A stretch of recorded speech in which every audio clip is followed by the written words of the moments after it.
ನಮಸ್ಕಾರ ಎಲ್ಲರಿಗೂ ಗುರುಜ್ಯೋತಿ ಯೂಟ್ಯೂಬ್ ಚಾನಲ್ಗೆ ಸ್ವಾಗತ.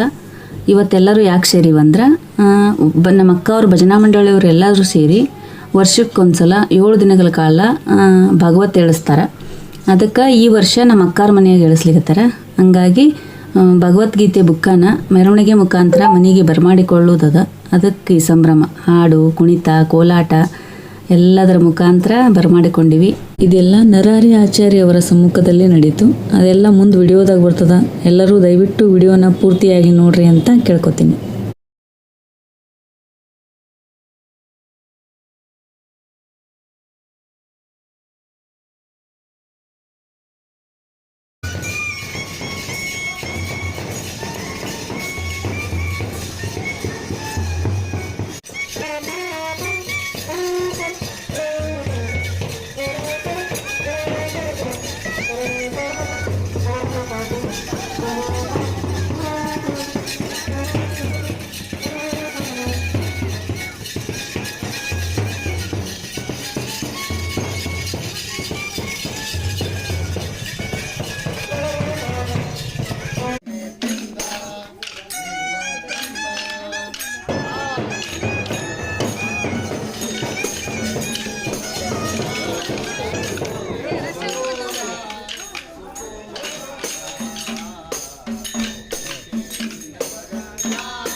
ಮನೆಯೋಳು ಪೊಕ್ಕ ಮಾರನ ಪಿತತ ಮನೆಯೋ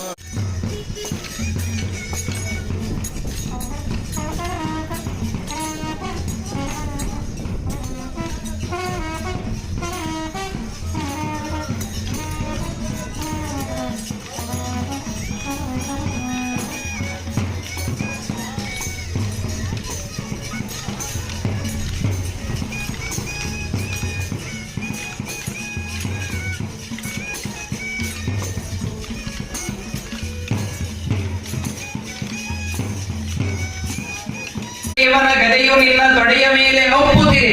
ಭೀಮಸೇನ ದೇವರ ಗದೆ ಬಂದು ನಿನ್ನ ತೊಡೆಯ ಮೇಲೆ ಹೊಡೆದು ನಿನ್ನ ಸಂಹಾರವಾಗುವ ಪ್ರಸಂಗ ಬಂದಾಗ ಇಡೀ ಪಾಂಡವರನ್ನ ಸಂಹಾರ ಮಾಡುವುದಕ್ಕಾಗಿ ನಾನು ಇಡೀ ನನ್ನ ಬ್ರಹ್ಮಚರ್ಯವನ್ನ ಸೇರಿಸಿಕೊಂಡು ಒಂದು ಬಾಣವನ್ನ ರಚನೆ ಮಾಡಿ ಇಟ್ಟಿದ್ದೆ. ಯಾವತ್ತು ನೀನು ನನ್ನನ್ನ ದಾಸಿಯ ಮಗ ಅಂತ ಕರೆದಿಯಲ್ಲ, ಇಗೋ ಈ ಬಾಣವನ್ನ ಮುರಿದು ಹಾಕ್ತೇನೆ ಅಂತ ವಿದುರ ಮುರಿದನಂತೆ. ಆ ಕಡೆ ಕೃಷ್ಣ ಅಂತ ನನ್ನ ಕೆಲಸ ಮುಗಿತಪ್ಪ ಅಂತ. ಯಾಕೆ ವಿದುರನ ಬಾಣ ಇತ್ತು ಅಂದ್ರೆ ಪಾಂಡವರ ಜಯ ಇದು ಬಹಳ ಕಠಿಣವಾಗ್ತಾ ಆಯಿತು. ದುರ್ಯೋಧನನು ಕೊನೆಯ ಘಟ್ಟದಲ್ಲಿ ತಾಯಿಗೆ ಮೊದಲನೆಯ ದಿವಸ ಯುದ್ಧದ ಪ್ರಸಂಗದಲ್ಲಿ ನಮಸ್ಕಾರ ಮಾಡಿ ಗಾಂಧಾರಿಗೆ ಕೇಳಿದರಂತೆ, ಅಮ್ಮ ನಿನ್ನ ಅನುಗ್ರಹ ಒಂದೇ ಸಾಕು ನನಗೆ, ನೀನು ಅನುಗ್ರಹ ಮಾಡು, ಗೆದ್ದು ಬಾ ಅಂತ ಒಂದು ಬಾರಿ ಅನುಗ್ರಹವನ್ನ ಮಾಡು ಸಾಕು, ನಾನು ಎಲ್ಲರನ್ನ ಸದೆ ಬಡಿದು ಬರ್ತೇನೆ ಎಂದಾನೆ ದುರ್ಯೋಧನ. ಆದರೆ ಗಾಂಧಾರಿ ಹೇಳ್ತಾರೆ, ಯಥೋ ಧರ್ಮಸ್ತಥೋ ಜಯ, ಎಲ್ಲಿ ಧರ್ಮನೋ ಅಲ್ಲಿ ಜಯ ಇದೆ ಅಂತ ಹೇಳಿದ್ದಾರೆ. 1 ದಿವಸ ಆತು, 2 ದಿವಸ ಆತು, ಕೊನೇ ದಿನದಲ್ಲಿ ದುರ್ಯೋಧನ ಸಾಯುವ ದಿನ. ಅವತ್ತಿಗೂ ಕೂಡ ಹೋಗಿ ಗಾಂಧಾರಿಗೆ ಕೇಳಿದರಂತೆ, ಇವತ್ತಾದರೂ ಅನುಗ್ರಹ ಮಾಡಮ್ಮ, 99 ಜನರು ಸತ್ತು ಹೋದರು ನಿನ್ನ ಮಕ್ಕಳು, ಉಳಿದವನು ನಾನೊಬ್ಬ. ವಿಕರ್ಣನು ಉಳಿದಿರ್ತಾನೆ ಕೊನೆಯ ದಿವಸ, ಉಳಿದವನು ನಾನೊಬ್ಬ ಅಂದ ಮೇಲೆ ನನ್ನನ್ನಾದರೂ ಕೂಡ ಉಳಿಸಿಕೋ, ನಾಳೆ ನೀವು ಹೋದಾಗ ಬೆಂಕಿ ಆದ್ರೂ ಹಚ್ಚಲಿಕ್ಕೆ ಬೇಕಲ್ಲ, ಅದಕ್ಕಾದರೂ ನನ್ನನ್ನು ಉಳಿಸಿಕೋ ಅಂತ ಕೇಳಿದರೆ ಗಾಂಧಾರಿ ಹೇಳ್ತಾಳೆ, ಯಥೋ ಧರ್ಮಸ್ಥೋ ಜಯ ಅಂತ. ಇಂತಹ ತಾಯಂದಿರು ನಾವಾಗಬೇಕು. ಮಕ್ಕಳಿಗೆ ಧರ್ಮದ ನಿಟ್ಟಿನಲ್ಲಿ ಜೀವನವನ್ನ ಕಳಿಸುವಂತಹ ಮಕ್ಕಳು ತಂದೆ ತಾಯಿಗಳು ನಾವಾಗಬೇಕು. ಅದಕ್ಕಾಗಿ ಯಥೋ ಧರ್ಮಸ್ಥೋ ಜಯ